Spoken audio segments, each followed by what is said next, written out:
પશ્ચિમ બંગાળ કોલસાની દાણચોરીનું હોટસ્પોટ હોવાનું સાંસદ રવિશંકર પ્રસાદનો ગંભીર આક્ષેપ, ઈડીની કાર્યવાહીને કૌભાંડ સામે પગલું ગણાવ્યું। ભારતીય જનતા પાર્ટીના વરિષ્ઠ નેતા અને સાંસદ રવિશંકર પ્રસાદે પશ્ચિમ બંગાળમાં એન્ફોર્સમેન્ટ ડિરેક્ટોરેટ ઈડી દ્વારા કરવામાં આવેલી તાજેતરની કાર્યવાહીના સંદર્ભમાં રાજ્ય સરકાર પર આકરા પ્રહારો કર્યા છે।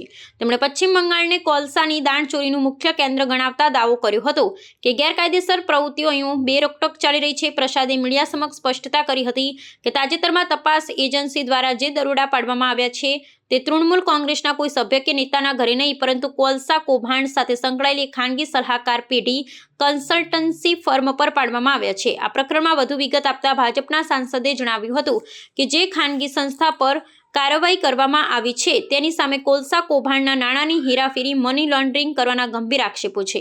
તેમણે ભારપૂર્વક કહ્યું હતું કે તપાસ એજન્સીઓ પુરાવાના આધારે જ ભ્રષ્ટાચારમાં સડોવાયેલા તત્વો સામે કાયદેસર કાર્યવાહી કરી રહી છે।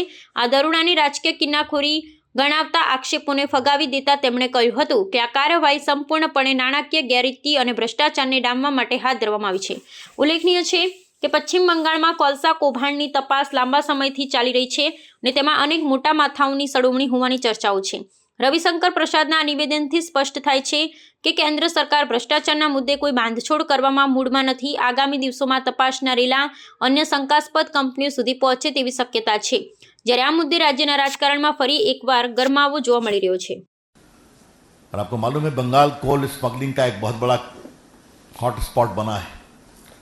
रूलिंग पार्टी के बहुत लोग का इन्वॉल्वमेंट है, उसकी चर्चा कई बार हुई है, हम लोगों ने भी किया है। यहां पर स्पेसिफिक केस था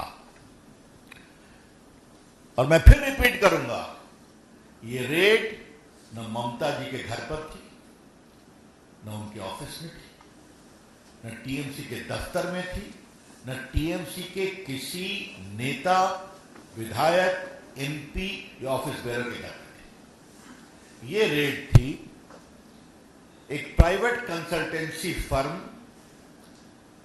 जिसके यहां करोड़ों रुपए के मनी लॉन्ड्रिंग की शिकायत आई थी कोल स्कैम में, उसको फैसिलिटेट करने की। और ये मैं फिर कह रहा हूं, ये मैं नहीं कह रहा हूं, ये बाकायदे उनके स्टेटमेंट में है जो उनके वेबसाइट पर